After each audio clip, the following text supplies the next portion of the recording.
नमस्कार, मैं हूं आपका होस्ट वैभव और आप देख रहे हैं सेहत जंक्शन ऑक्टाविया हॉस्पिटल की तरफ से। आज है हमारे साथ ऑक्टाविया हॉस्पिटल से एक well experienced gastroenterologist doctor Sandeep Rai sir. Sir welcome to our show. धन्यवाद, नमस्कार। और आज हम सर से जानेंगे हार्ट बर्न और एसिडिटी से रिलेटेड कुछ कॉमन मिथ्स और फैक्ट्स के बारे में। सर सबसे पहले ये बताएं कि ये हार्ट बर्न है क्या? हार्ट बर्न एक तरह का ऐसा एहसास होना, ऐसा महसूस होता है मरीजों को कि उनकी छाती में सीने का जो बीच की हड्डी है उसके पिछले हिस्से में मरीज को जलन का एहसास होता है।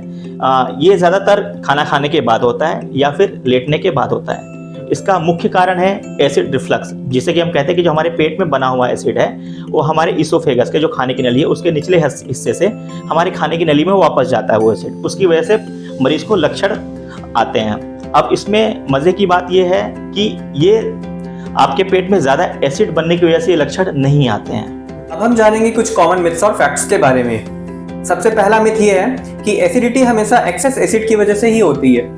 नहीं, यह एक मिथ आप कह लो, लोगों के बीच ऐसा मिथक है कि ज़्यादा एसिड बनने की वजह से ही हमेशा ऐसा होता है, पर ऐसा नहीं है। ज़्यादातर ये होता है कि जो हमारे खाने की नली में जो निचला हिस्सा होता है जिसको हम लोअर इसोफेजियल स्फिंक्टर कहते हैं, वह एक वाल्व की प्रक्रिया भूमिका निभाता है। अगर वो वाल्व किन्हीं कारणवश अगर या तो ढीला हो गया है या फिर असामयिक तरीके से वो खुल रहा है, इनअप्रोप्रिएट तरीके से खुल रहा है, तो भी थोड़ा भी एसिड अगर हमारे इसोफेगस में जाता है तो वो सिम्टम्स ला सकता है, लक्षणों प्रोड्यूस कर सकता है।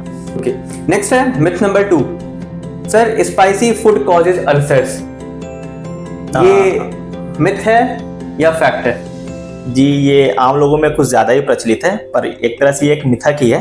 हमारे पास यूजुअली ओपीडी में हमारे पास मरीज आते हैं जो कहते हैं कि ज़्यादा हमने तला भुना खा लिया, बहुत मसालेदार चीज़ खा ली, ऐसी कोई बहुत तीखी चीज़ खा ली जिसकी वजह से ऐसा तो नहीं हमारे पेट में अल्सर बन रहा है, तो हमारी एंडोस्कोपी कर दो, हमें कुछ ऐसी दवाइयाँ लिख दो जिससे हमारा अल्सर ठीक हो जाए। पर ये मैं अपने दर्शकों को आपके माध्यम से बताना चाहूँगा, यह एक तरीके से एक मिथक ही है जो लोगों के बीच में फैला हुआ है। ज़्यादा तीखा खाने से, ज़्यादा मसालेदार खाने से अल्सर नहीं होता। हाँ, इससे ये ज़रूर हो सकता है कि आपके जो जलन वाले लक्षण है वो बढ़ सकते हैं, पर उससे ये नहीं होगा कि आपके पेट में या फिर आपके खाने की नली में अल्सर्स होंगे। नेक्स्ट है मिथ नंबर 3। सर दूध जो है वो एसिडिटी में राहत दिलाने का काम करता है, फिर मदद करता है, ये कितना सच है, कितना झूठ, या फिर इसके पीछे क्या फैक्ट है? इसमें कुछ मिथ भी है, कुछ फैक्ट भी है। इनिशियली तो ऐसा देखा गया है कि दूध के सेवन से प्रारंभिक दौर में आपको लक्षणों में थोड़ी तो राहत मिलेगी शुरुआत के दौर में, पर जैसे जैसे दूध का सेवन बढ़ता है, दूध का ऐसा होता है कि कैल्शियम और प्रोटीन की मात्रा अधिक होने से आपके लक्षण आगे चल के और ज़्यादा ये लक्षण को बढ़ा सकता है।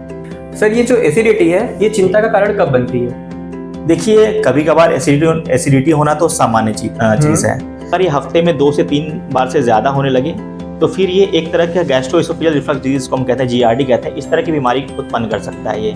इसमें आपको परेशान होने की चीज़ें तब होती हैं, कुछ ऐसे लक्षण होते हैं जब आपको अपने आसपास के चिकित्सक से परामर्श ले लेना चाहिए। जैसे कुछ लक्षण ऐसा हो सकते हैं जैसे आपके बिना किसी वजह के वजन कम होने लग जाए, लगातार उल्टियाँ होने लग जाए, उल्टियों में खून आने लगे, आपके मल में आपके खून आने लगे, काला मल होने लग जाए, सीने में आपके ऐसा दर्द हो रहा है जो आपके दिल की समस्या से जुड़ा हुआ लग रहा है, तो तुरंत अपने निजी चिकित्सक से या आसपास के जो भी चिकित्सक हैं उनसे परामर्श लेने की आवश्यकता है।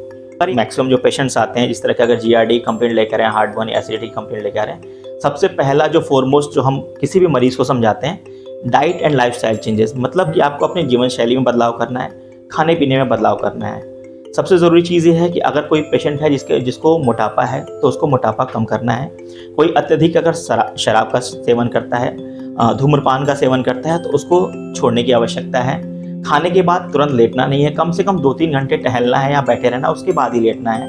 और ज़्यादा कार्बोनेटेड बेवरेजेस जैसे कोल्ड ड्रिंक, पेप्सी, कोला, इस तरह की चीज़ों को आपको अवॉइड करना है। बहुत ज़्यादा कैफीन वाले प्रोडक्ट लाइक कि चाय हुआ, कॉफ़ी हुआ, इस तरह की चीज़ों को अवॉइड करना है।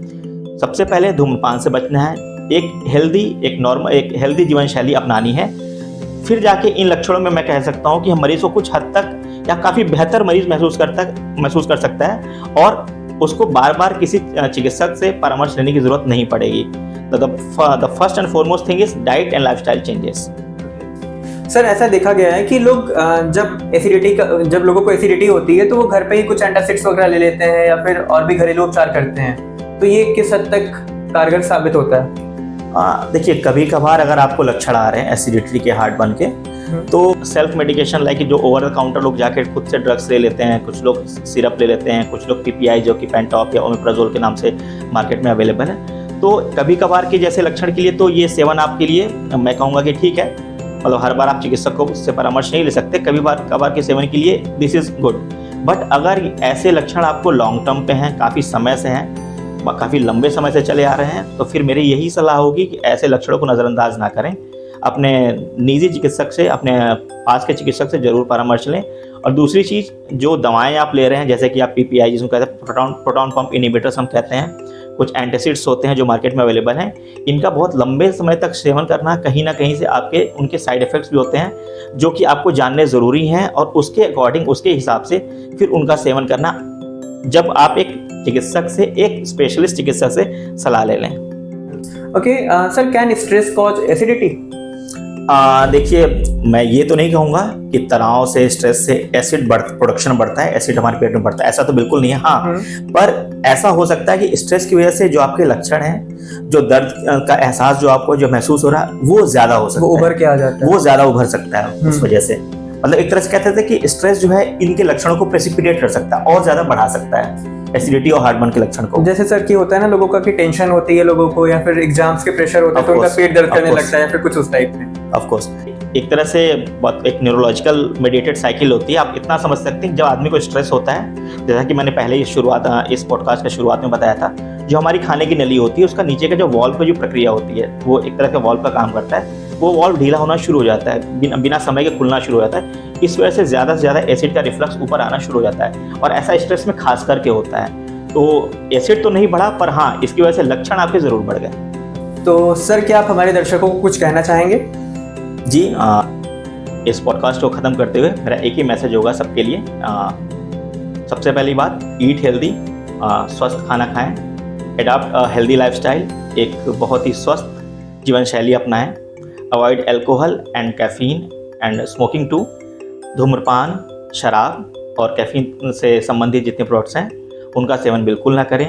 ईट स्मॉल फ्रिक्वेंट मील्स, थोड़ा थोड़ा करके कई बार खाएं। Stay healthy, stay fit. Thank you. धन्यवाद दोस्तों। आज डॉक्टर संदीप राय ने हार्टबर्न और एसिडिटी के बारे में बहुत ही इंपॉर्टेंट जानकारियां दी। अगर आपको भी ऐसे सिम्टम्स महसूस हो रहे हैं जैसे जलन, पेट दर्द या एसिडिटी, तो देर ना करें, ऑक्टाविया हॉस्पिटल जरूर आएं। यहाँ मिलते हैं एक्सपर्ट डॉक्टर्स और बेस्ट ट्रीटमेंट। तब तक के लिए अपनी सेहत का ख्याल रखिए और देखते रहें सेहत जंक्शन।